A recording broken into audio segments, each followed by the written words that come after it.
Hey, welcome back to Horror for Asleep. I know a lot of you put these stories on as you drift off, so before you get comfortable, I'd love to know where you're listening from tonight. And if these videos have been keeping you company in the dark, a like and a subscription really do help more than you think. Now, get comfortable, settle in, take a slow breath, and let's begin a new story. There are places in this country that do not announce themselves. They do not appear on tourist maps or in travel guides. They are not marked by roadside plaques or commemorative signs. They exist quietly, folded into the landscape the way old scars fold into skin, present, permanent, and largely ignored by those who have never had reason to look closely. Silver Gap is one of those places. And for those who have passed through it at the wrong hour on the wrong night, the memory of what they encountered there does not leave easily. Some say it does not leave at all. What follows is an account drawn from testimony, local records, and the kind of careful listening that small communities are rarely given credit for. The events described took place over a period of years in a rural stretch of southern West Virginia, where the railroad cuts between two creek valleys, and where the woods on one side of that cut have always felt, to those who pay attention to such things, just slightly different from the woods on the other. The town of Oak Hill sits at the edge of Fayette County in the southern coalfields of West Virginia, a place where the mountains are old enough to have forgotten their own names, and the hollows between them run deep and cold even in midsummer. It is the kind of town that has known better days. The storefronts on Main Street carry the quiet dignity of buildings that once served a purpose and now serve a memory. The churches are well attended. The high school football team earns its loyalty. People know each other, and they know each other's business, and on the whole, that is considered more comfort than burden. To the west of Oak Hill, the land folds and rises toward a ridge that separates the valley of Loop Creek from the valley of Paint Creek. It is rough country up there, not dramatic in the way of higher peaks, but persistent in its difficulty, a terrain that discourages casual exploration and rewards only those with a specific destination in mind. The Norfolk Southern Rail Line cuts through this ridge at a natural low point that locals have long called Silver Gap. The name appears in county records as far back as 1891, though the origin of the designation is not entirely clear. Some older residents have suggested it refers to the way winter fog collects in that particular notch of land, appearing from a distance as a pale shimmer between the dark tree lines. Others have offered different explanations, none of them satisfying, most of them trailing off into uncertainty. What is documented is this. On the Oak Hill side of Silver Gap, residential neighborhoods extend within reasonable walking distance of the tracks. Houses with porch lights, streets with names. Children who grow up knowing the sound of freight trains passing in the night, the way children in other places grow up knowing the sound of traffic or ocean waves. Collins School sits at the edge of this inhabited zone, and the neighborhoods clustered near Round Hill Road represent the outermost edge of what might be called the settled world in that particular direction. Beyond the gap, on the far side of the ridge, there is no one. State survey maps from 1984 confirm that the land on the western slope descending toward Paint Creek contains no permanent residential structures for a distance of at least 7 miles. There are old logging roads, several of which dead end into overgrown clearings that serve no obvious current purpose. There are the ruins of what may have been a company housing settlement from the early mining era, though local historians have been unable to agree on which company or which era. And there is the railroad, continuing westward in its straight, indifferent way, carrying coal and aggregate, and the occasional mixed freight through a corridor of trees that has seen very little human presence for decades. It was along this corridor that 3 young people found themselves one autumn evening further from home than they had intended to be. The details of that night come primarily from one of the 3, a young man who was, at the time, in his mid-teens. He has since grown into adulthood, and he offered his account with the measured, slightly reluctant quality of someone who has long since accepted that what he experienced will not be easily explained and has made a kind of peace with that fact. His companions from that evening have largely declined to speak on the record, though one of them, reached briefly by a researcher documenting local folklore in 2009, confirmed only that the night had been real and that she preferred not to revisit it. The 3 of them had set out in the early evening with no particular plan, as teenagers in small towns often do. The railroad tracks offered a familiar route, a straight, walkable path that connected the neighborhoods near Collins School to a stretch of open ground where young people sometimes gathered, away from the observation of parents and the interruption of household schedules. The tracks were not a secret, exactly, but they were also not a route that adults had much occasion to use. They belonged, in the informal geography of that community, to the young.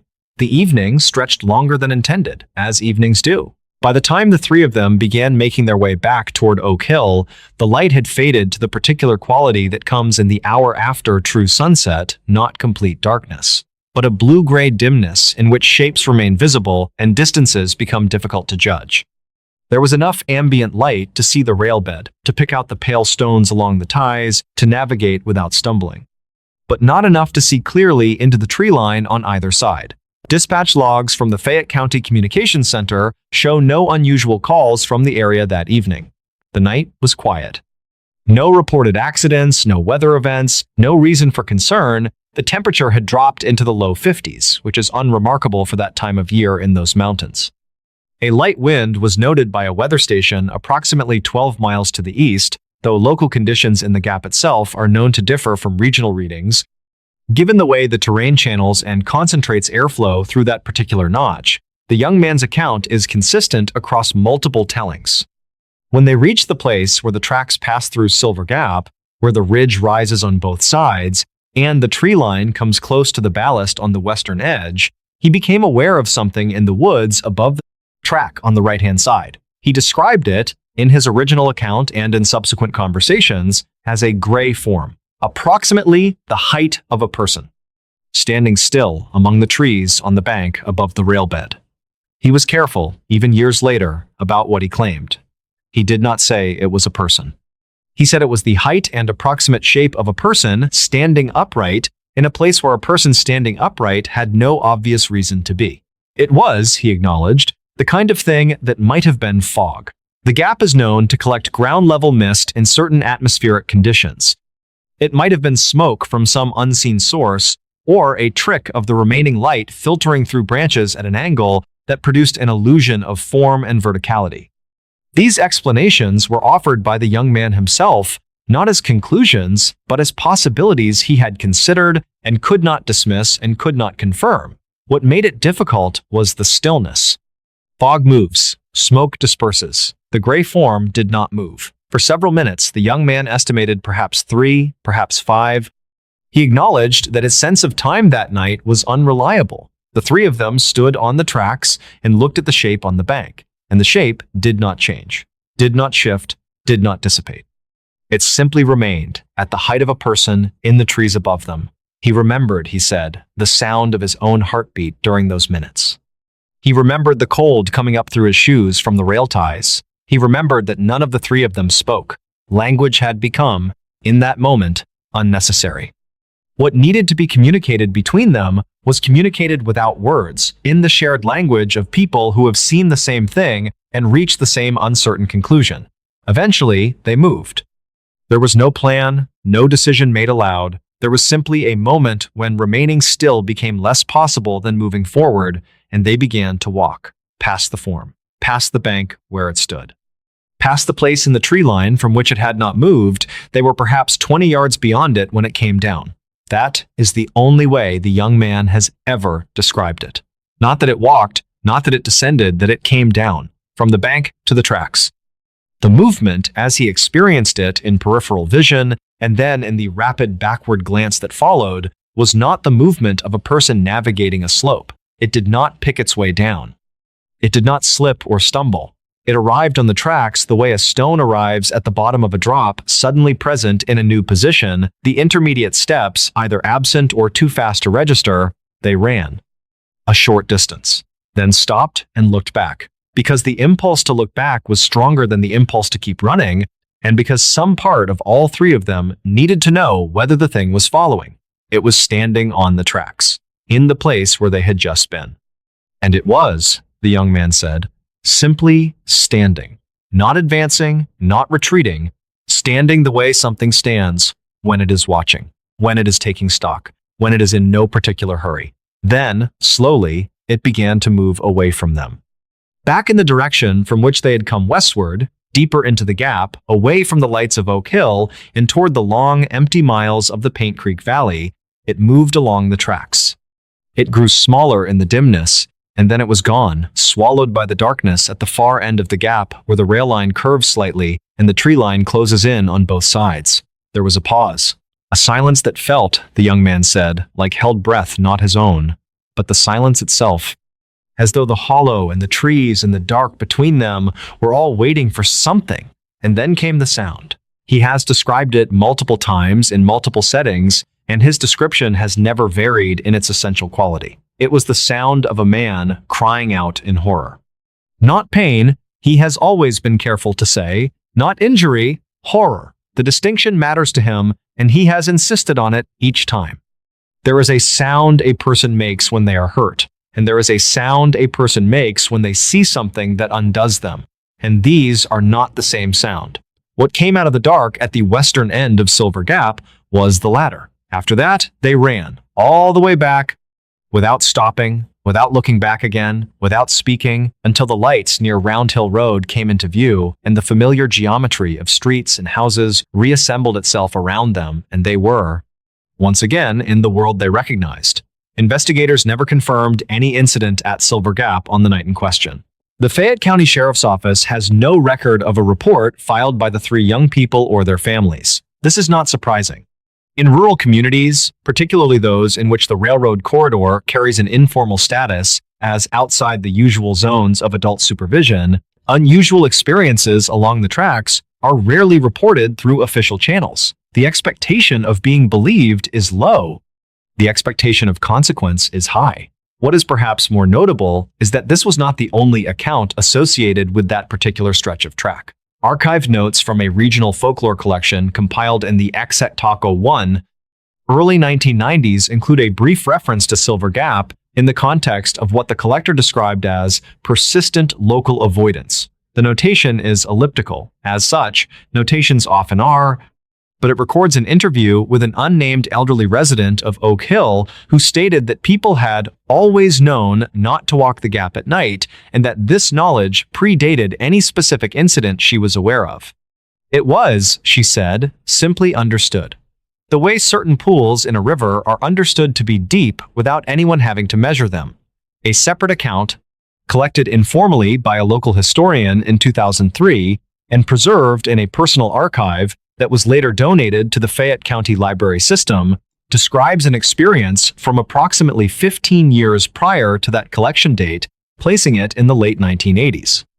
The account comes from a man who worked at the time as a track inspector for the rail line, whose responsibilities included walking sections of the corridor on a rotating schedule to check for damage to the ties, the rails, and the ballast following heavy rain or reported vibration anomalies.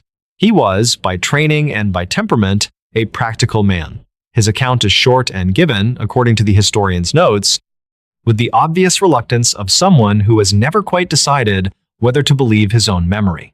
He had been walking the Silver Gap section on a morning in early November, he said. Overcast. Ground fog in the low areas. He was alone, as he often was, moving westward through the gap on his inspection route. About midway through the cut, at the point where the bank on the right side rises most steeply before leveling off into the ridge, he became aware that someone was watching him from the trees. He did not see anyone. He did not hear anyone. He simply became aware. He described it as the sensation of a gaze specific, directed, sustained. He stopped walking. He looked at the bank. He saw nothing. The fog was low and the light was flat, and the trees were simply trees. He stood there for what he estimated as several minutes. The sensation did not diminish. If anything, it intensified. He described a quality to it that he found difficult to articulate, not threatening, precisely, but absolute, total. The feeling of being seen by something that was seeing him completely, in a way that ordinary observation does not approach. He said it was the most uncomfortable he had ever felt in his body while nothing was visibly happening. Eventually, he continued on his route, he completed his inspection, he filed his report. He marked nothing unusual in the official log. State records from the rail company's internal safety documentation for that period are no longer publicly available, having been transferred to a regional archive following a corporate reorganization in 2001. Attempts to access individual inspection reports from the late 1980s through formal records requests have been met with notifications that the relevant files were damaged during the transfer and are not retrievable in their possible original form. There is one more account that bears mention, though it is the most fragmentary and the least verifiable. It was shared not in any formal collection context, but in conversation specifically, in the kind of conversation that happens late at night in small towns when people who have lived in a place long enough to know its silences begin to speak to one another about things they do not ordinarily discuss. It concerns a man whose name is given only as Gerald in the source conversation and who was described as having lived on the far western side of the Gap, closer to the Paint Creek Valley, in a house that no longer exists. The house appears on tax records from the 1940s and 50s and then simply does not appear on subsequent assessments, the absence unremarked and unexplained. Gerald, according to this account, was found one morning on the tracks near Silver Gap by a neighbor who had come looking for him after he failed to appear at a meeting of some kind. The specifics are unclear. He was standing on the railroad ties. He was facing westward. He was alive and physically unharmed. He did not respond when spoken to for a period of time that the neighbor estimated at several minutes. When he finally did respond, he appeared confused about where he was and how he had gotten there. He had no memory, he said, of coming to the tracks. He had no memory of the night before after a certain point in the evening. He continued to live on the western side of the Gap for some months after that. Then he did not. Whether he moved away or whether something else accounts for his absence from subsequent records, no one in the source conversation could say with certainty. His name does not appear in Fayette County records after 1957. It would be easy, and perhaps natural, to draw lines between these accounts, to suggest that they describe the same thing encountered by different people across different decades, to propose that Silver Gap harbors something, some presence, some residue, some quality of place that acts upon human beings in particular ways at particular hours. That suggestion is available. It has been made in various forms by those who have reason to make it, but the honest position is one of uncertainty. Rural corridors collect strange accounts, the way river bends collect debris, not because something is necessarily there, but because the conditions are right for accumulation. Isolation amplifies perception. Darkness transforms the familiar into the unfamiliar. The mind, in the absence of clear information, produces its own. None of this is remarkable. None of this requires explanation beyond the ordinary strangeness of human consciousness navigating environments in which it did not evolve. What the young man saw at Silver Gap, what he heard at the far end of that hollow on an autumn night, that cry that came out of the darkness like something being torn from the world, he has never claimed to know what it was. He has said repeatedly that he saw something, that something moved, that something stood on the tracks and watched them and then walked away and then made a sound that has followed him through the years in the particular way that sounds follow people when they carry the specific quality of being wrong. Not loud, not violent, just wrong. In the way that certain things are wrong when they occur in places and at moments when they should not be able to occur at all. He has walked a great many miles in his life since that night. He has, by his own account, never walked that stretch of tracks again. He does not return to Silver Gap. He does not have a clear reason that he can articulate for this choice, only that it is a choice he finds very easy to maintain. The tracks are still there, the gap is still there, the ridge rises on both sides in the same way it has always risen, and the trees on the western bank are the same trees, grown taller and denser over the decades. On clear days, it is unremarkable. A notch in a ridge, a utility corridor, a name on an old map. On certain evenings, when the light has faded to that blue-gray dimness, and the fog comes in low from the creek valleys, and the temperature drops, and the world along the tracks becomes very quiet on those evenings, something about the place resists description. Whether that resistance belongs to the place or to the people who know its history is a question that does not resolve itself cleanly. It is perhaps enough to say this: there are places that accumulate something. Not necessarily the supernatural, not necessarily the paranormal, something subtler than that and perhaps more durable. The weight of attention paid to a location over time, the residue of fear, the way a spot of ground absorbs the quality of what has happened there or what people have believed has happened there, until the ground itself carries a kind of charge, faint, ambient, impossible to measure, and yet unmistakably present to those who pass through it in the right conditions. Silver Gap may be such a place. The young man who walked through it that autumn night when he was 15 and the world was still mostly made of things he understood would not dispute that possibility. He has thought about it for many years. He has no conclusion to offer.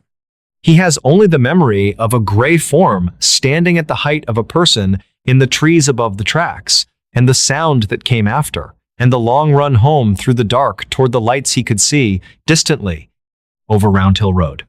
He reached those lights. He was safe. He has been safe every day since. He does not know what the gray thing was. He does not know what it heard, or saw, or was doing in that hollow in the last hour before full dark. He does not know why it cried out. And somewhere to the west of Oak Hill, on the far side of the ridge where no one lives for miles, the tracks run on through the trees, and Silver Gap holds its particular silence. And whatever it is that has always been known without anyone having to explain it, the way certain pools in a river are known to be deep, goes on being known quietly by those who have reason to know it. There is something about the deep American wilderness that resists explanation. Not the kind of wilderness you drive past on a highway, framed neatly between guardrails and exit signs, but the kind that begins where the roads stop being named and ends somewhere no surveyor has ever thought to mark on a map. The kind of wilderness that, when you stand at its edge at dusk and peer into it, gives you the distinct and involuntary sensation that something inside is peering back. This is a story about two brothers. It is also a story about a piece of land in the rural interior of the American Southwest that locals have been quietly afraid of for longer than most of them can say. It is a story that, depending on who you ask, is either a tragedy rooted in grief and misfortune or something considerably harder to categorize. What follows is drawn from Sheriff's Department records, archived interview transcripts, search and rescue documentation, and the accounts of several individuals who were involved, directly or otherwise, in the events that unfolded over the course of one late October weekend, in a year that the families involved have asked not be published. The names of the brothers have been preserved as they appeared in official records. All other identifying details have been altered or withheld at the request of surviving family members. Jason and Alex were the sons of Harold and Margaret Calloway, lifelong residents of a small town in the high desert of the American Southwest. They're a place of about 4,000 people that sat at the junction of two state highways and existed primarily to serve the ranching and timber interests that surrounded it on all sides. Harold had worked for the county road department for 31 years before his health declined. Margaret had worked part-time at a pharmacy in the center of town for nearly as long. By all accounts, they were ordinary people who had raised two ordinary sons. Jason, the elder of the 2x4 years, had left town at 23 to attend a university several states away. He had studied civil engineering, found steady employment with a regional construction firm, married a woman named Dana, and eventually settled in a mid-sized city in the neighboring state. He had two children, a daughter of 9 and a son of 6 at the time of these events. He worked long hours, coached his daughter's soccer team on weekends, and by all observable measures had built exactly the kind of life he had always said he wanted when he was young. Alex had stayed. This was not, as far as anyone who knew him could tell, a decision born of failure or inertia.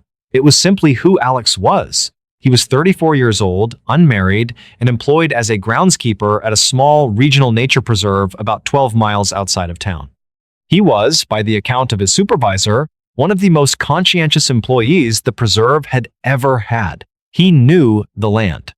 He knew where the elk came to drink in the early morning, and where the soil shifted from clay to sand, and which trails flooded in March. He spent his days outdoors and his evenings at home, reading or calling his parents, who lived less than a mile away. State records indicate that Harold Calloway had been admitted to the county hospital twice in the 18 months preceding October of that year. The first admission was for a cardiac episode described in clinical notes as moderate but concerning.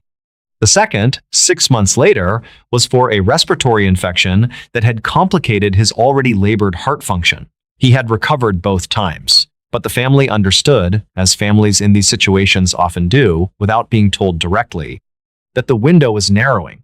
It was this understanding that had prompted Alex to reach out to his brother in early September, proposing the camping trip. The two of them had not spent more than a few hours in each other's company in over 3 years. Life had done what life does. But with their father's health declining and neither of them ready to say what they both understood to be true, Alex had written to Jason in a message that a mutual friend later described as simple and quiet, saying only that it felt like time. Jason had agreed without deliberation. They chose the weekend of October 19th, when Jason could arrange 3 days away from work. They would camp in the hills east of town, in the stretch of forested high desert that both of them had explored as children with their father, before the years had put distance between everything. The area was largely undeveloped, accessed by a single unpaved fire road that forked twice before terminating at a clearing locals used for hunting camp in the fall. From there, the brothers had always continued on foot, following a trail their father had shown them when they were boys. What neither of them appears to have fully acknowledged, at least not to each other, was that the trail led through a section of land with a particular history. The land in question had been the subject of quiet local tension for the better part of 2 generations. It bordered the eastern edge of what had once been a much larger territory belonging to an indigenous nation whose name and history the county's official records treat with the kind of deliberate vagueness that tends to suggest discomfort rather than ignorance. The land had changed hands several times in the late 19th and early 20th centuries, through a sequence of transactions that local historians have described with considerable care as legally questionable at best. By the time Jason and Alex were children, it was technically unincorporated county land, neither preserved nor developed, simply existing in the way that contested land often does, through a kind of institutional forgetting. Harold Calloway had known the land's history. He had grown up in the town and had absorbed the way children absorb the unspoken things adults believe, without stating that the Eastern Hills were not a place you camped in after dark. He had taken his sons there during the day, he had brought them home before sunset, and when they were old enough to understand the shape of a prohibition, without being given its explicit content, he had told them simply that the land deserved respect and that trespassing on it after nightfall was not something he was willing to do and not something he expected them to do either. Jason and Alex had made him a promise. They were, in October of that year, gonna break it. Dispatch logs from the county sheriff's office show that the brothers arrived at the Fire Road trailhead at approximately 3:14 in the afternoon on Friday, October 19th. A ranch hand employed by a property adjacent to the clearing reported seeing a dark blue pickup truck and a silver sedan parked in the gravel lot when he drove past around 4 in the evening. He noted nothing unusual. The weather that weekend was forecast to be cool but clear, with overnight temperatures dropping into the low 40s. What the forecast did not account for was the fog. It came in after midnight on Friday. According to the statement Alex gave to a county search and rescue volunteer named Patricia Oakes 11 days later, Alex described it as unlike any fog he had encountered in his years working outdoors. Not the drifting, translucent kind that settles in valleys and burns off by mid-morning, but something denser and more deliberate, a fog that seemed to arrive with intent. By the time Jason mentioned it, they were already lying on their sleeping pads beneath a clear sky, which itself should have made fog impossible. And yet, it gathered at the perimeter of the clearing they had made camp in, somewhere between 50 and 70 feet out in every direction, still enough that they could see the individual shapes of trees at the edge of it, and beyond those trees, nothing. Jason had attributed it to a temperature inversion. Alex had not argued, but he later told Patricia Oakes that even at the time, something about the fog had struck him as wrong in a way he could not articulate. It was not any single feature of it. It was the combination, the silence that had come with it, the fact that the wind, which had been steady and mild through the evening, had stopped entirely at the same moment the fog appeared. The fact that, as far as Alex could tell, no sound was coming from within it. He had spent enough time in the wilderness to understand that forests are not quiet at night. They are full of sound. Insects, wind, the distant call of an owl, the soft percussion of small animals moving through underbrush, all of that had stopped. It was into this silence that the first animal appeared. Alex saw it first. "A raccoon," he said. It came from the direction of the fog and stopped at the far edge of the firelight, perhaps 15 feet away. He pointed it out to Jason, and they both watched it. The raccoon did not behave the way raccoons behave. It did not forage, it did not look at the food bag, it stood still and looked at them. The brothers made small movements, the kind that typically sends small animals retreating immediately, and the raccoon did not move. It remained for several minutes before departing back in the direction of the fog. The deer came next, then something that Alex described as possibly a fox, though he admitted he could not be certain in the dark. Then a bird, a large one, which settled in a branch directly above their camp and sat motionless for so long that Alex eventually stopped looking at it. Each of these animals shared the same characteristic stillness.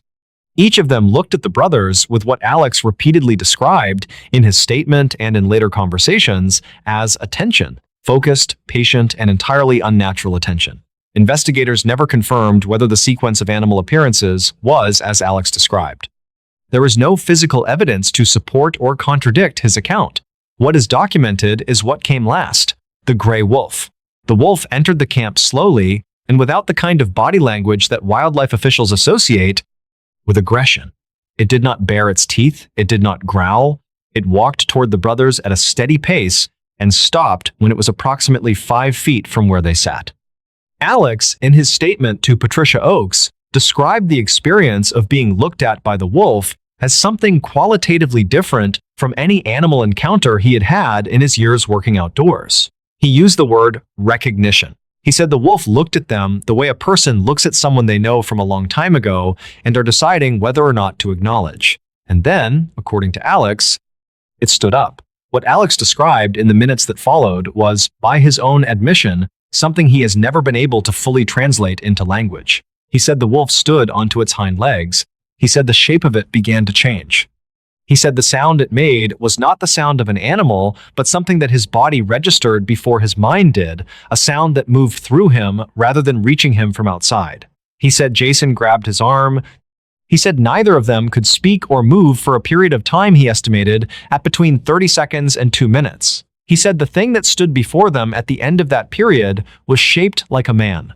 The man, as Alex described him, was perhaps in his 60s or 70s. He was not large. He wore clothing that Alex described as old and dark. Clothing that looked, he said, like it had been worn continuously for a very long time. His eyes were light, almost yellow in the firelight. The man said something. Alex reported 2 things the man said with certainty. The first was short, something to the effect of an assertion about the land. The second was a laugh. The laugh, Alex said, lasted for a long time and changed while it was happening.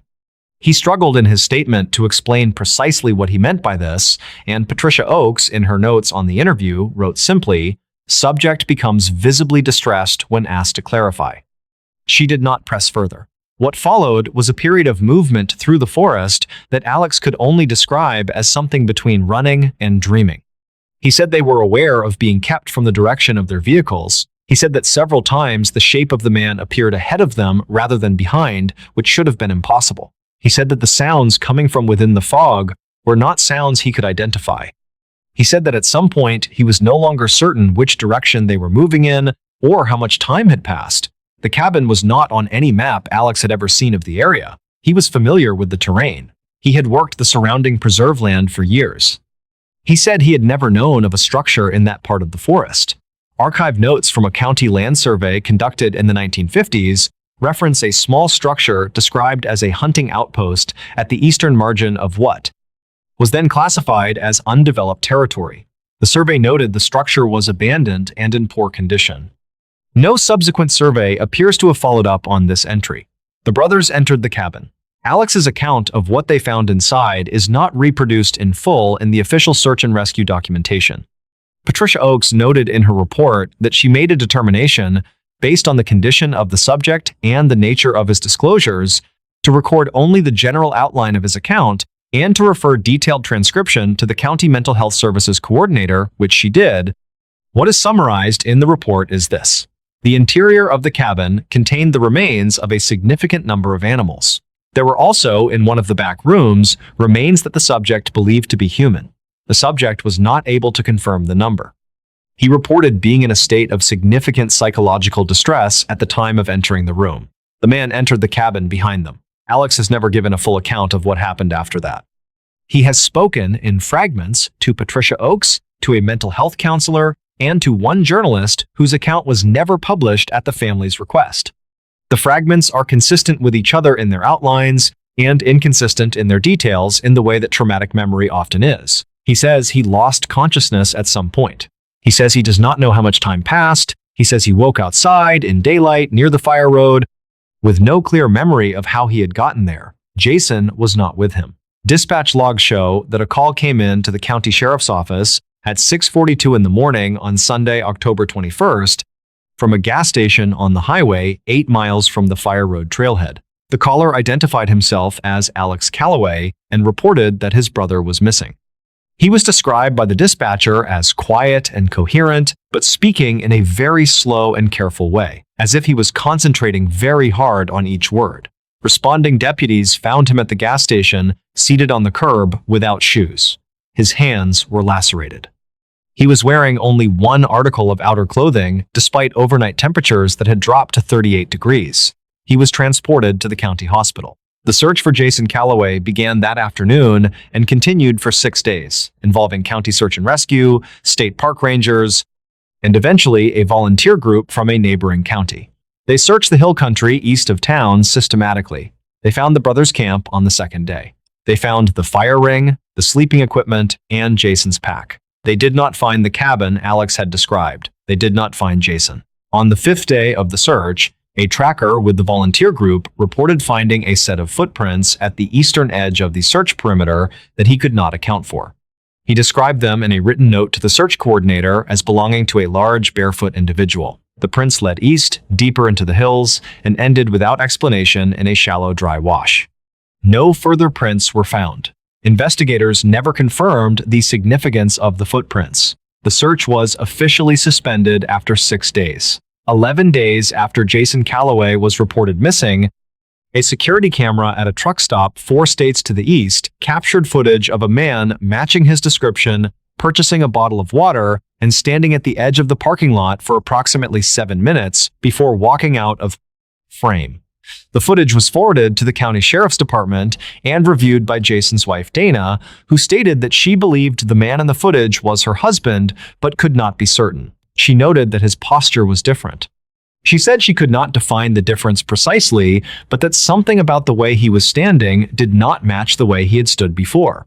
2 eyewitnesses in the same truck stop described the man independently. Both mentioned his smile. One described it as wide and pleasant. The other, a woman who had been eating at the diner counter when the man passed the window, said it was the kind of smile that made her feel as if something was wrong, though she was unable to explain why. Jason Calloway was never located. Alex Calloway returned to work at the nature preserve 4 months later. His supervisor noted in a brief internal memo that he seemed well and continued to perform his duties with the same care he always had. However, she also noted in a handwritten addition to the memo that she told no one about for several years that there was one difference she could not fully explain.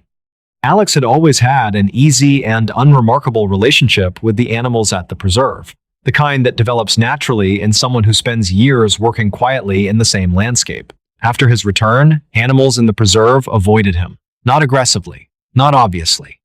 Simply in the way that animals sometimes avoid a place or a presence without explanation, calmly and consistently, and without apparent cause. Harold Calloway died the following spring, never having been told the full account of what had happened to his sons in the Eastern Hills.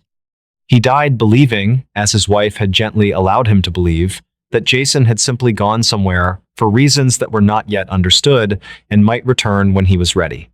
Whether this was mercy or necessity, Margaret Calloway has never said. The cabin Alex described has never been located. The land in the Eastern Hills remains what it has always been, unincorporated, unsurveyed in any recent record, unbothered by development or inquiry. Locals who remember the old stories tend not to speak about it at length, not out of any organized secrecy, but simply because there are things that small communities understand through long experience are better left at the edge of conversation. What happened to Jason and Alex Calloway in those hills on the night of October 19th remains, in the formal sense, unresolved. There is no case file for the land itself. There is no investigation into the man that Alex described, nor into the cabin, nor into the nature of what the brothers encountered in the hours between midnight and dawn. There is only what Alex said, quietly and carefully, to Patricia Oakes on a Tuesday morning 3 weeks after he had walked out of those hills alone. He said that before his brother disappeared, he had heard him say something, a single sentence, and he was not certain, even sitting in that room with the morning light coming through the window, whether it had been Jason's voice or something else wearing it. The sentence was this: "This is not our land." Patricia Oakes wrote it down. She did not ask Alex to clarify what he meant. She closed her notebook, and they sat in the quiet for a moment, and then she told him he could go home. He thanked her and walked outside into a morning that looked exactly like any other morning, and he got into his truck and he drove back the way he had come. And somewhere in the eastern hills, in the direction he had driven away from, the trees stood still in a wind that did not move, and the fog held its position at the tree line. And whatever lives in that country went on doing what it has always done, patient and unhurried, waiting for the next visitor who does not know to be afraid. Some cases, as anyone who works in rural law enforcement will tell you, do not close. They simply become part of the landscape. Perhaps a touch of lingering stress. But the terror was too real, too visceral, a cold, hard stone in my gut. The incidents escalated. The blinds, no matter how tightly I drew them, no matter how many clips I used, seemed to have a will of their own. I'd wake at 3:12 a.m. to find them subtly shifted, a new gap appearing, just large enough for a sliver of the outside to creep in. Sometimes it was a tiny crack at the top, like an eyelid opening. Other times, a wider opening near the middle, perfectly framing a section of the dark park below or a distant building. Each time, I'd reseal them with trembling hands, my dread growing exponentially, feeding on my dwindling sense of security. Then came the tapping. Faint at first, a soft, insistent tap-tap-tap against the window pane right at the level of my bed, just beyond the glass. It was rhythmic, almost playful, yet utterly terrifying in its implication. It only occurred after 3:12 a.m., once I was fully awake and staring at the clock, my heart racing. If I moved, it stopped. If I closed my eyes, I could still feel the subtle vibration of it through the wall, through the very air, a ghostly percussion. It knew, it absolutely knew I was awake, and it reveled in its knowledge.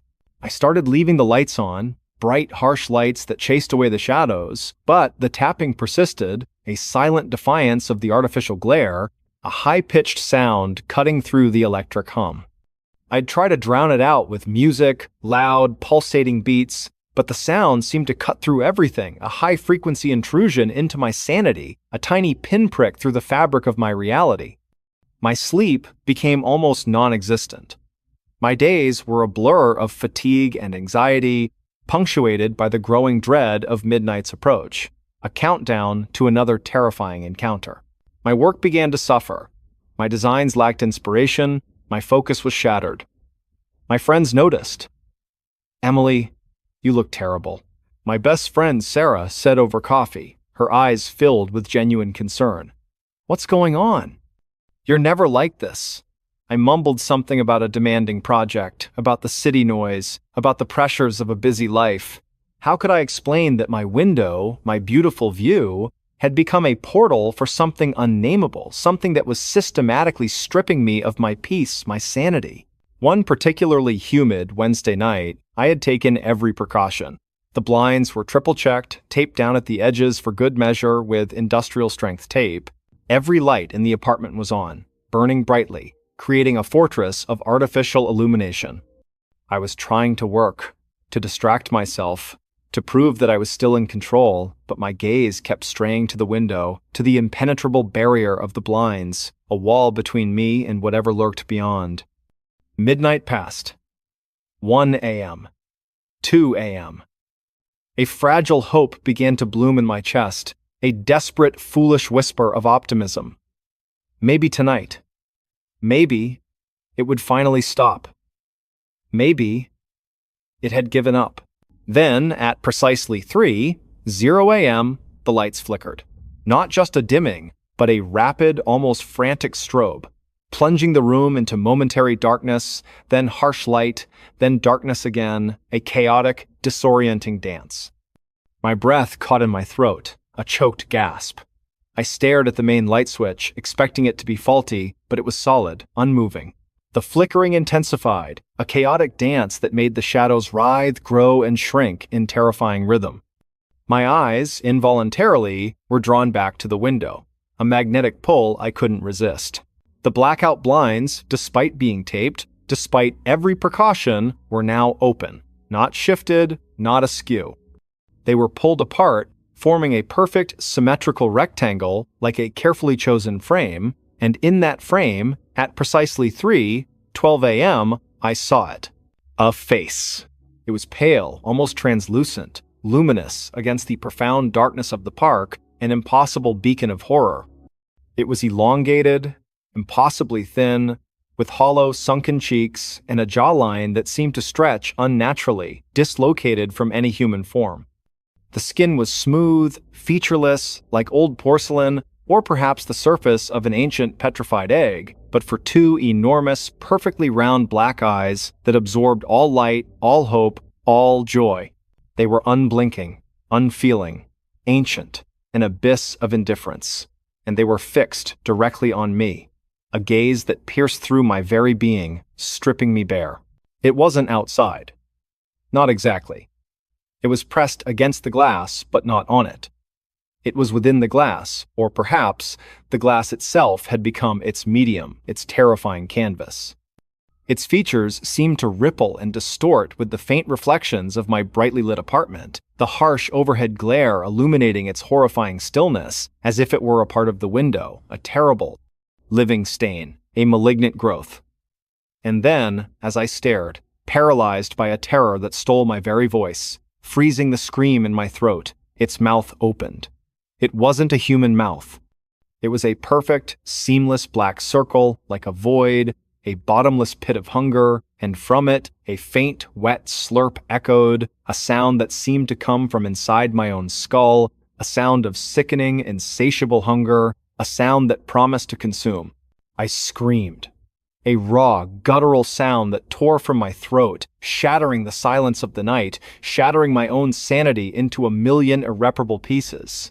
I stumbled backward, tripping over my chair, sending it crashing to the floor with a deafening clatter. My eyes remained fixed on that face, that impossible, indifferent face, until my vision blurred with tears of terror, hot and stinging. It blinked slowly, once, its black eye expanding and contracting like a grotesque pupil. Then another wet slurp echoed as the features seemed to melt back into the glass, receding, dissolving, and the perfect rectangle of the blinds slowly, impossibly drawing themselves shut, sealing off the horror, but not the memory. I fled the apartment that night. I didn't pack. I didn't even grab my phone. I just ran. Down the 3 flights of stairs, out into the deserted street, my bare feet slapping against the cold pavement, my lungs burning, screaming for air. I didn't stop until I reached Sarah's apartment, bursting through her door, incoherent with terror, pointing wildly at my own reflection in her hallway mirror, as if the face had followed me there, as if it could emerge from any reflective surface. Now I live in a different city, hundreds of miles away, in a ground-floor apartment with no windows that face anything but a solid brick wall. I keep the blinds permanently drawn, heavy, opaque barriers that provide a semblance of security. And I have a pathological fear of glass, especially old reflective panes, avoiding storefronts, mirrors, anything that might offer a glimpse into the other side. I sleep with a dozen lights on, every single one blazing brightly, and I never ever turn them off, not even for a second. The sound of traffic, of sirens, of human voices, is a constant necessary balm, a cacophony that drowns out the quiet whispers of memory, the echoes of that terrible hour. But sometimes, when I'm alone, and the city finally quiets down to a low, distant drone, and the hands of the clock creep past midnight, I hear it. A faint, distant tap, tap, tap, no longer coming from a window, but seeming to emanate from the very air around me. A soft, wet slurp that makes me gag. and the chilling, undeniable sensation of a pale, unblinking face staring at me through the brick, through the drywall, through my very soul, waiting for the precise moment of 3:12 a.m. Because some things aren't meant to be seen, and some things, once they see you, never forget, never truly let go. Every night at 3:33 a.m., the same knock returned. The first time it happened, I was half asleep on a borrowed mattress in a bungalow on Ashbury Avenue, the kind of place you rent because it looks honest from the curb. Haddon, Ohio rolls up early, but the neighborhood still hums at night, freight on the river bridge, a dog testing its courage, the soft pulse of a distant train horn. My phone glowed 3:33 a.m. on the nightstand. The digit repetition snagged my attention. That's when the knock came. 3 taps, not loud, knuckles on hollow wood. From the front door, I held my breath like a kid hiding under a blanket. Another 3 taps, the same spacing, the same careful touch. I waited for a voice to follow. Wrong address. Sorry, car trouble, something human. The house gave me nothing. After a minute, the refrigerator kicked on and the AC exhaled, like the rooms had made a decision to ignore it. In the morning, I checked the porch. Dew on the rail, a menu from the pizza place wedged under the mat that hadn't been there the night before, no footprints. I told myself it had to be a drunk neighbor. Or the wind. Or a branch. I told myself a lot of things, because that's what you do when you don't want the simplest version, a stranger at your door at 3:33 a.m. Night 2, I double-locked the deadbolt and slid the chain. I moved the shoe rack and leaned a chair against the knob. At 3:33, the same 3 taps. The chair whispered an inch on the hardwood. Something in my spine did the same. I kept perfectly still. The knock didn't come again. Night 3. I decided to be brave. When 3:33 hit, I slid out of bed and walked to the door as quietly as the floorboards let me. My heart was too loud for the room. I pressed my eye to the peephole. The porch lamp was off. The streetlight across the way made the yard look like a stage no one had set. I cupped a hand, called out, "You okay?" Silence. I waited. Then, without thinking why, I knocked 3 times on my side of the door. Light. Exact. Just to prove there was nothing to be afraid of. The reply came from the other side. 3 taps, the same spacing, the same weight, like a recording of my knuckles played back to me a beat late. I stepped backwards so fast, my heel hit the baseboard. The chain rattled. A dog barked down the block and didn't know what it was unhappy about. When my breath found me, I said to no one, "Don't do that again." The door didn't answer. On the 4th night, I didn't wait. At midnight, I slept in my old sweatshirt with my keys in my pocket, like a person ready to run. I told myself I wouldn't get up if I heard it. At 3:33, 3 taps. The same return knock. I lay there and counted my pulse until my body stopped trying to sprint while horizontal. On the 5th day, I met Mrs. Dwyer, my landlord, in her kitchen 2 doors down. She slid a lease addendum across the laminate and asked if everything felt in order. I mentioned the late-night knocks like a joke. Her face did a quick flicker there, then gone. "Kids," she said, stirring sugar into coffee she didn't need. "Sometimes you get a group that thinks they're clever. Ding-dong ditch. It will pass." She didn't ask what time. That afternoon, at the hardware store, I bought a simple door camera and a new chain with longer screws. The guy behind the counter name tag said, "AL told me his cousin swears by motion lights. Makes people act right," he said.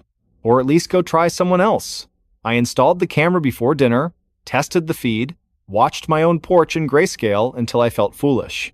At 3:33 a.m., the camera sent a push notification. "Motion at your door." I watched live, no one there. Then, the 3 taps. The phone speaker caught them. The waveform looked like footsteps on a flat beach. I rewound. There was a shadow a beat before the sound, a darker slice where the glass pane in my door showed the porch. It was nothing, if you wanted it to be. It was something if you didn't. The next night, I tried an experiment. At 3:32, I stood on the inside of the door and knocked a different rhythm. 2 quick, 1 slow. Tap, tap, tap. I waited.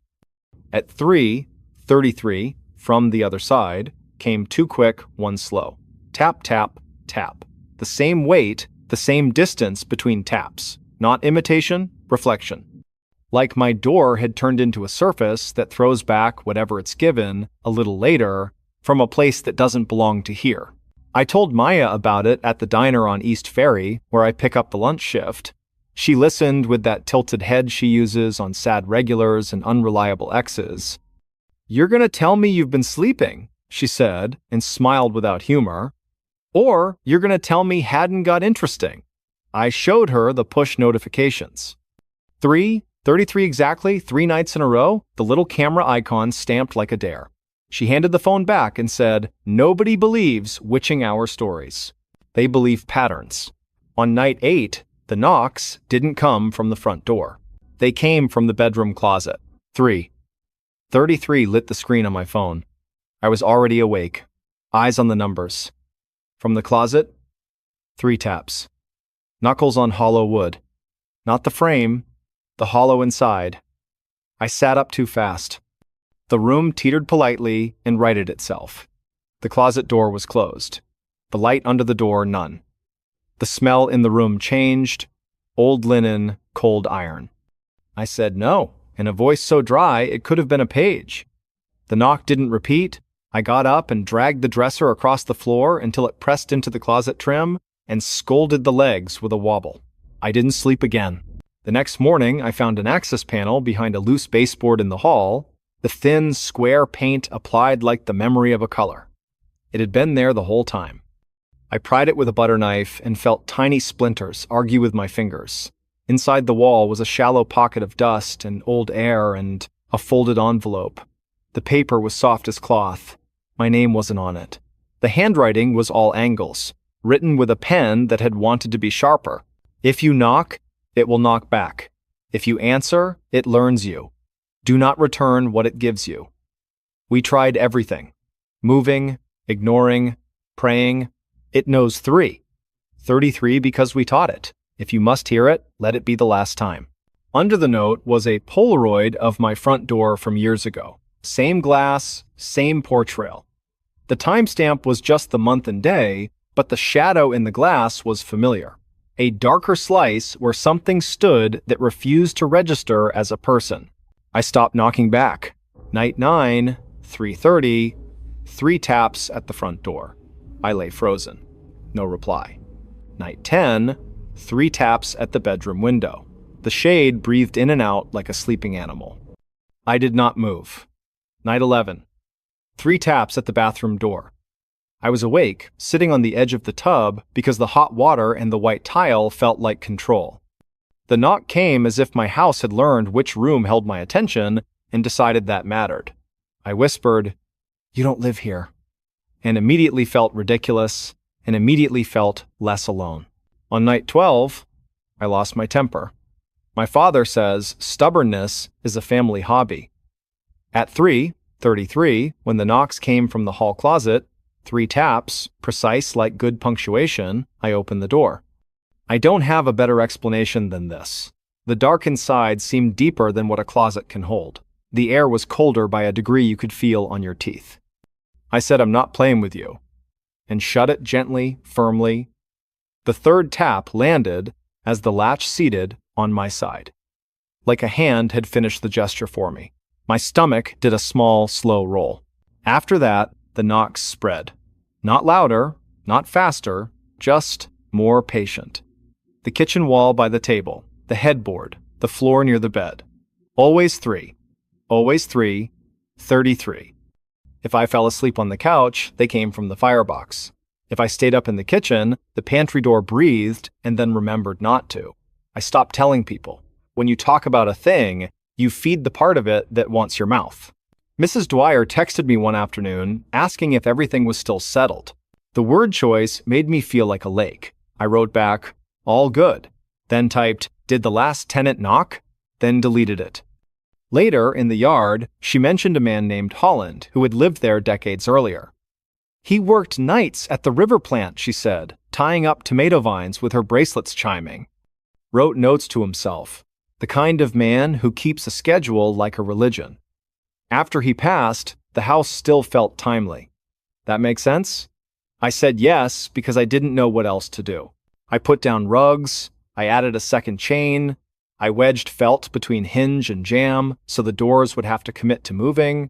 I told myself it was just a habit in the bones of a building, like light through old glass making rainbows you didn't ask for. I told myself a lot of things. On night 19 at 3:33, the porch camera finally saw a shape. Not a face, a gap. A place where the image failed briefly, person-shaped in front of the glass. The knocks came, soft on the inside of the door, as if the house had turned itself around when I wasn't looking. I watched live on my phone and felt the floor under my feet like a boat. Then, this is important, I did nothing. I didn't approach, I didn't speak, I let the minute roll over me like a small wave and die on the shore. The shape evaporated across the pixels. The knocks didn't stop after that, but they weakened. 3 soft taps, like a memory of knuckles. A week later, 2 taps. Then, silence. I slept 7 hours in a row and woke with tears in my eyes, embarrassed and grateful and angry that my body had played the role of courtroom witness for so long. On the first quiet night, at 3:33, the ice maker snapped and dropped cubes, and I laughed too hard for the hour. I told the empty room, "That's more like it." The room, in return, did nothing. It felt like a victory. There's an odd thing you don't expect. When the knocking stopped, I missed the certainty of it. Terror is terrible, but predictability gives you something to push against. In the new quiet, my mind tried to invent taps where there were none. I would hear a truck hit the seam on Ashbury, and my heart would sprint. I would tap the counter with my fingertip without meaning to, and hold my breath waiting for the reply that didn't come. Months later, on a storm night, thunder sat on the roof and rattled the dishes, and I woke 3:33 on the phone to 3 knocks. Not the door, not the walls, the headboard. Soft. Familiar, I put my palm flat on the wood and said, "I don't return knocks anymore." The 4th tap never came. I still live on Ashbury. The porch camera sends me motion alerts when a raccoon with too much confidence decides to argue with the trash lid. The Friday night crowd stumbles past around midnight when the bowling alley closes. I sleep with the door chained and the hallway light off. Sometimes I take out the envelope from the wall and read the note I didn't want to believe. Sometimes I imagine the man who wrote it sitting in the same kitchen chair, deciding which version of his life to feed. People ask if I ever figured it out. I don't tell them about the recording of my own knock coming back through a door that forgot what side it was. I say the house was settling. I say the camera was glitchy. I say I was tired. Those are all true in their way. This is also true, if you knock, something will decide that you owe it the knock back. If you answer, it learns you. If you stop, eventually, it goes looking for someone who still believes doors are just doors. And when the night leans on the porch rail and tests its weight at 3:33, I keep still, let it knock, let the minute pass, and let the house return to the business of being a place where a person can finally sleep. The face in the mirror moved before she did. The first time the face in the bathroom mirror moved before she did, it was 12:11 a.m. In a 3rd-floor walk-up over a thrift store on Maple and 6th, where delivery trucks made the sidewalk tremble before dawn and a soda machine coughed coins at odd hours, Evelyn Cross had left the light above the sink on low so the apartment wouldn't feel like an empty theater. She woke thirsty, padded in with the kind of steps you take in someone else's house, even when it's yours, and reached for the glass turned upside down by the faucet. In the mirror, Evelyn's reflection lifted her hand, and then Evelyn followed. It was small, a beat out of order, like a dubbed movie, with the sound just wrong enough to itch. She froze. The bulb hummed. The old fan in the window ticked twice. She tilted her head left and watched her reflection tilt first by a fraction, landing a breath before her. A joke, she told herself. Fatigue. The kind of trick your brain plays when it thinks it's smarter than your eyes. She waited, counted to 5, then shut the light and went back to bed. At 2:03, she was still awake, listening to the downstairs cooler humming in the thrift store and the freight train that stitched the south edge of town together, thinking about how odd it is when something familiar becomes slightly misfiled. Morning tried to make sense of things. It was rent day, and Mrs. Wynn from the thrift store was already outside, tapping a cigarette into a paper cup at 8:02. A woman who had chosen floral cardigans as a uniform and never looked back. Evelyn carried an envelope and a smile. "You getting settled?" Mrs. Wynn asked without looking up. "Bathroom light flickers? Third floor's got a mind of its own." "It's fine," Evelyn said, because the word fine is how you ask a room to behave without admitting you're asking. On the way back up, she paused by the display in the front window. Yesterday's haul had been arranged into an accidental altar. A varsity jacket that smelled like gym air, 3 porcelain birds, a stack of Reader's Digests that would never be read again, and a full-length mirror in a wooden frame with a thin nick like a healed scar along the left side. The price tag said $25 in green marker. She caught her reflection in it, crooked ponytail, dark circles, then the fluorescent inside buzzed, and her reflection looked at her a breath before she looked at it. She told herself she'd imagined it. She paid anyway. The guy from the back, Marcus, easy smile, forearms like he moved furniture for sport, carried it upstairs because the stairs were narrow and gravity, here felt like a suggestion. He propped it against the bedroom wall. "Found it in an estate lot," he said, dusting his hands. "House up on Miller Ridge. People with money and ugly wallpaper. You want me to anchor it?" "I'll manage," she said, because the need to be capable is a hard thing to put down. That night, she brushed her teeth, watching herself like a witness. The man, 56 p.m. The mirror paid attention. She lifted the toothbrush, the other hand lifted first. She shook her head. The reflection argued with a slight no before she could get hers out. When she leaned closer, her reflection didn't. It waited, and when she was almost close enough to fog the glass, the face in it smiled. Evelyn did not. She slept with the bathroom door shut and a towel under the crack, because that's what the body does when the brain is short on good ideas. Tuesday, she met Raina from 3B in the laundry room, the kind of neighbor whose whole personality fit inside the phrase, "I hate this dryer." Evelyn almost told her about the mirror, got as far as, "Do you ever feel like?" and then shook a knot out of a pillowcase instead. Raina checked her phone. "This building's haunted by the guy who used to own the bakery," she said. "Diesel coffee breath. You'll know if he likes you, your bread rises. If he doesn't." She made a flat gesture with her palm. "My muffins died yesterday." Evelyn laughed, relieved to borrow someone else's story. She did not bake. She ate grocery store sushi over the sink and told herself she was too tired to be nervous. Wednesday at 12:28 a.m. The mirror found a new trick. She stood in the bathroom doorway, made a fist, and held still.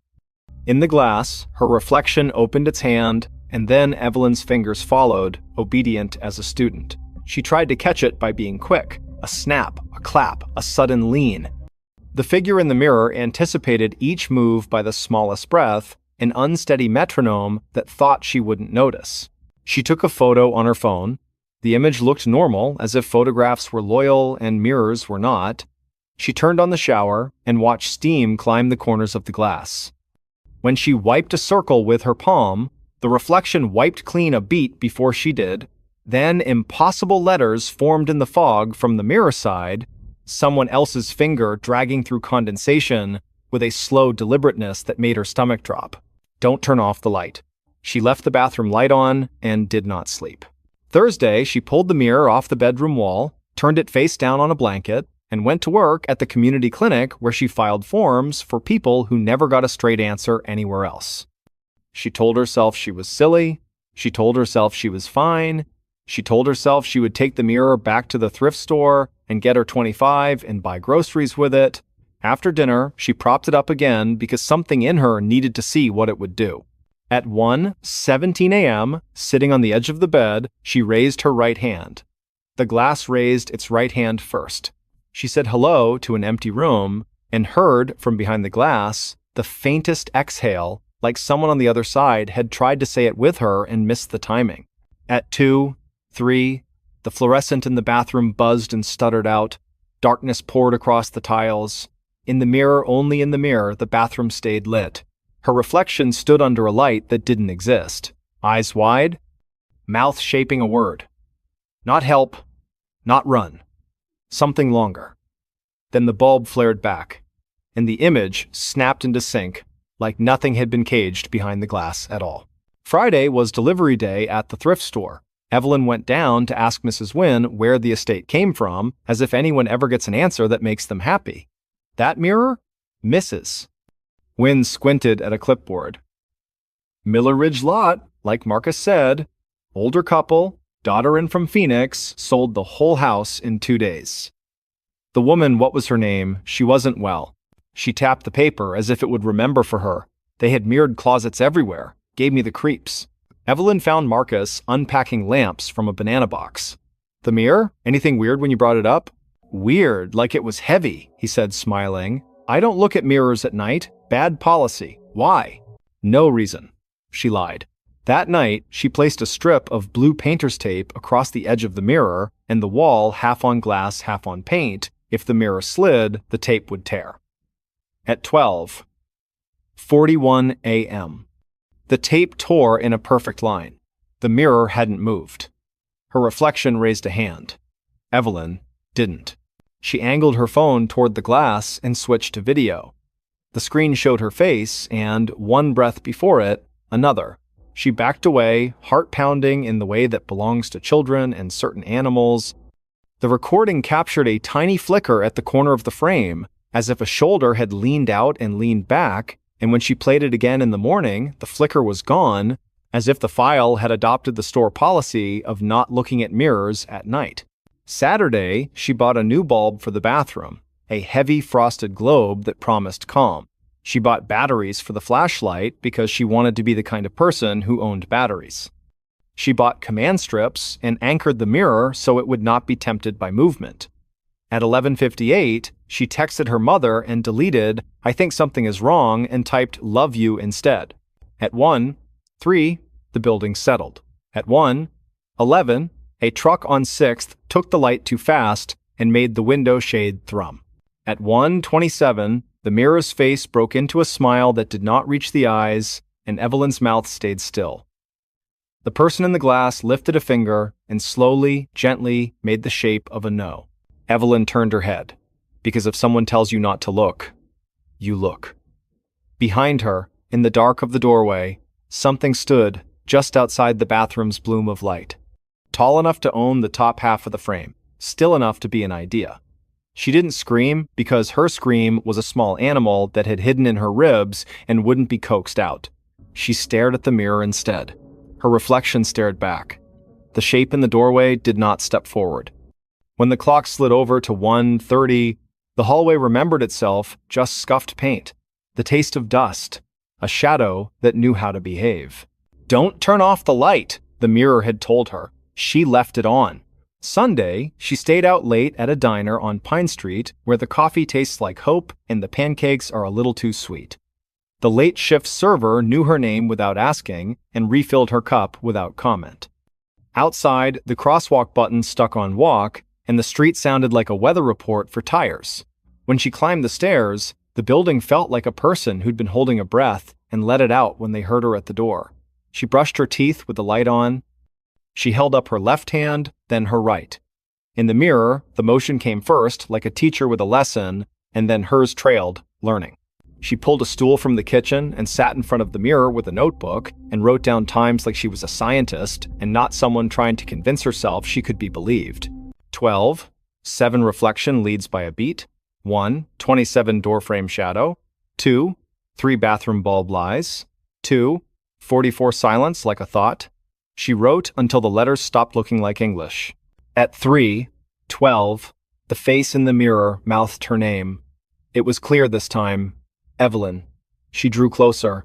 The glass breathed cold into her skin. "What do you want?" she whispered. The face in the mirror frowned, lifted both hands, and pressed its palms flat to the inside of the glass. Evelyn matched it. The chill slid into her fingers like water. The reflection shook its head again. Soft, urgent, then glanced toward the doorway with a look that did not belong to glass at all. She turned. Nobody, just the hallway and the distant cooler downstairs pretending it was an ocean. She turned back. The mirror was empty, just the room, the door, the blank rectangle where a person ought to be. Then her own face arrived, a fraction late, as if she had climbed into it. Monday morning, she took the mirror off the wall. She laid it face down, fixed a towel over it with tape, and leaned it behind the dresser like a secret you promised to keep. The apartment breathed easier. For a day, the faucets sang properly, the fridge kept time, the stairwell smelled like hand soap and dryer sheets. Relief sat in her chair and put its feet on the coffee table. At 1:54 a.m., the towel fell off. She didn't see it happen.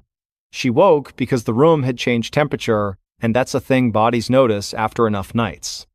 She walked into the bedroom and saw the mirror uncovered, leaned at the angle she'd left it.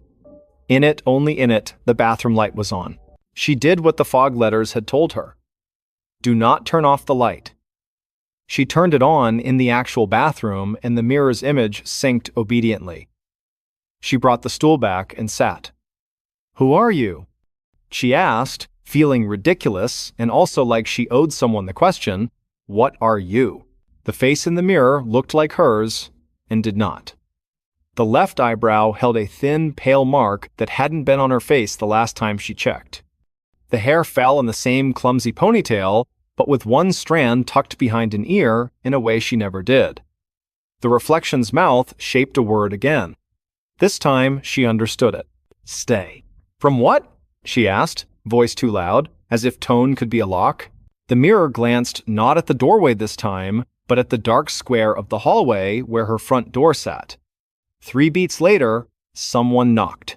Not the polite UPS rhythm, not the friendly neighbor double tap. 3 slow, measured knocks with space between them. Evelyn stood there, hand on her throat like she'd forgotten where her voice lived. The face in the mirror lifted both hands.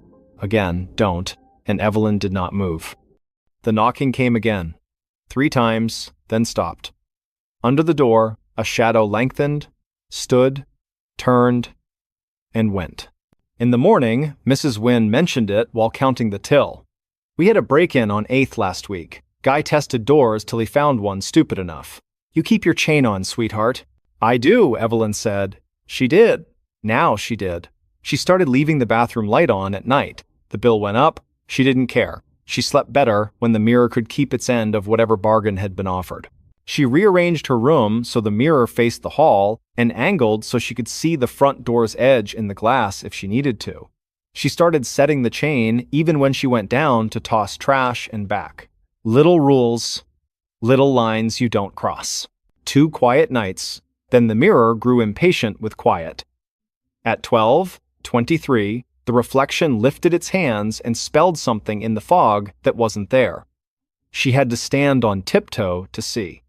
Lock closet, it wrote, and when she opened the hall closet, the scent hit her wet wool, something metallic, a draft that had no business existing in a closet. She shut it.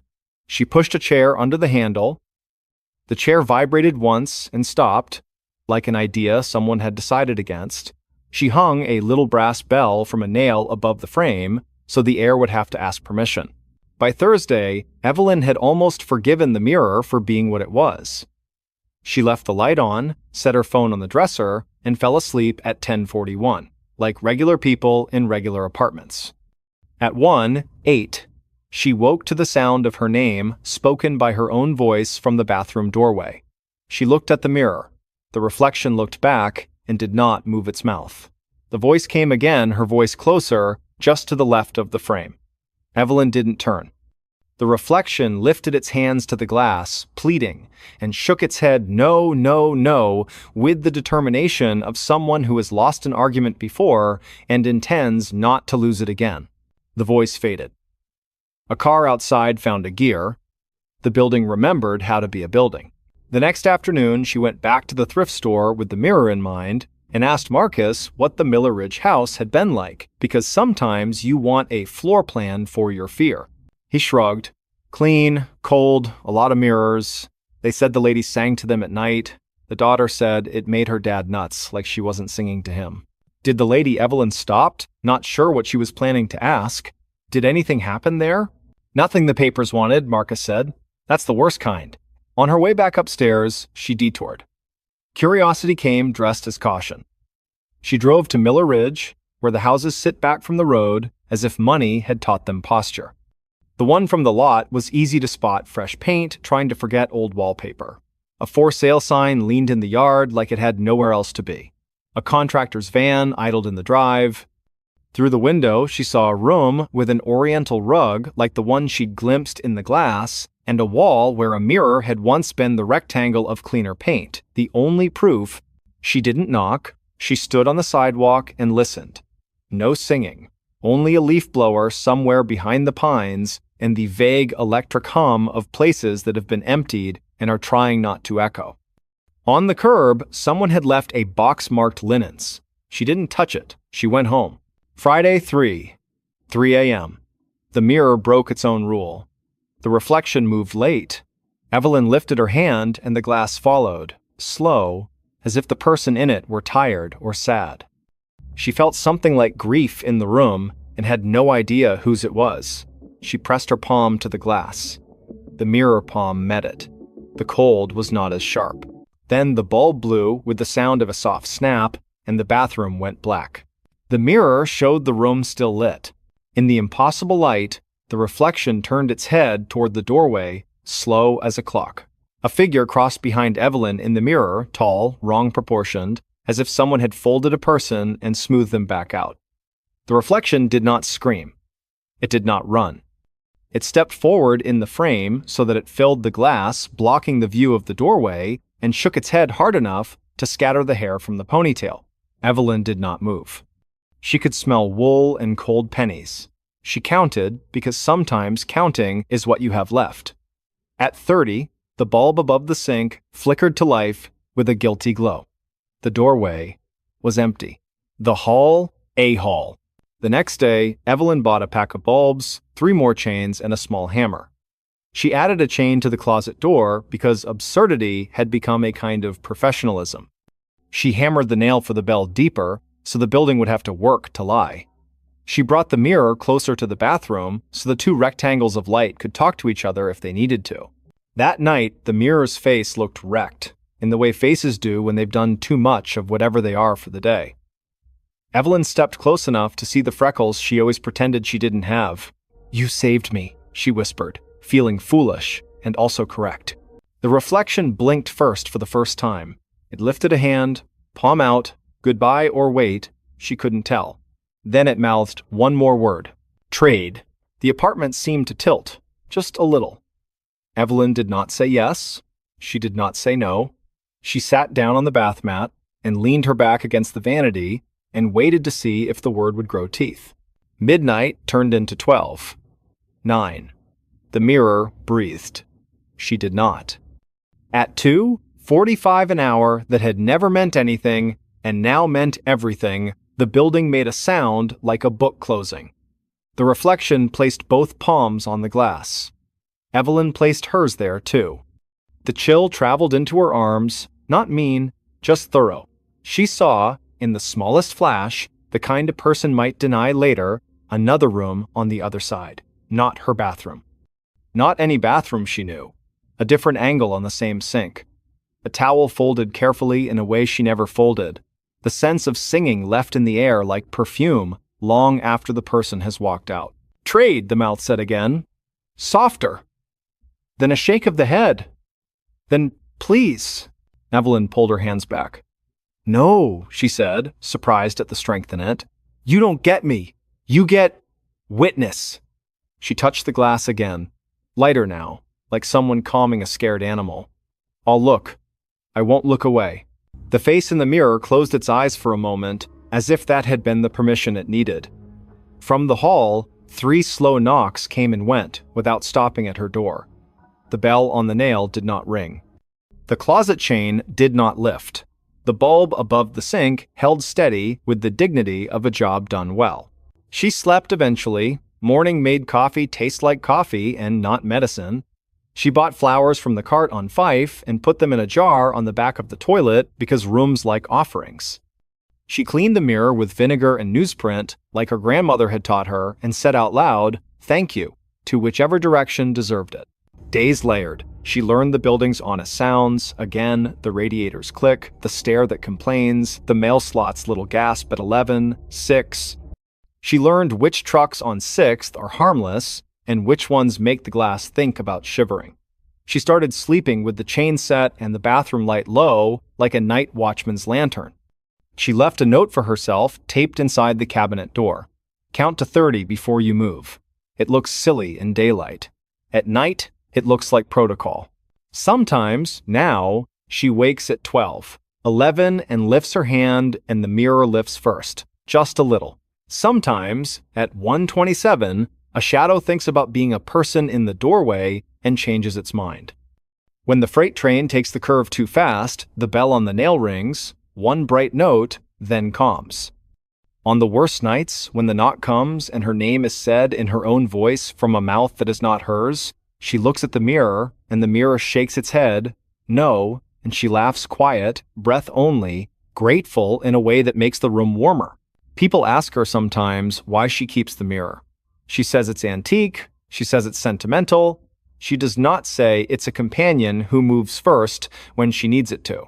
She does not say she learned to keep the light on because some promises work better that way. She does not talk about Miller Ridge, or the Oriental rug, or the daughter in a hurry to sell a house that sang to itself when no one was listening. If you stand in that bathroom and look long enough, you will think the mirror is ordinary. You will see a woman with sleep in her eyes, and a towel on the rack, and a plant doing its best. You might catch, just once, the face in the glass moving a heartbeat ahead. You might see it shake its head or nod just once, so you know the rules. And when the hour that used to be nothing arrives, and the building clears its throat, and something down the hall remembers it wanted to be let in, you will hear the bulb hum, see the bell hold still, feel the chain be a line you do not cross. You will keep your eyes on the glass. You will not turn off the light. And the mirror being what it is now will meet you there. A second early, and keep watch until morning.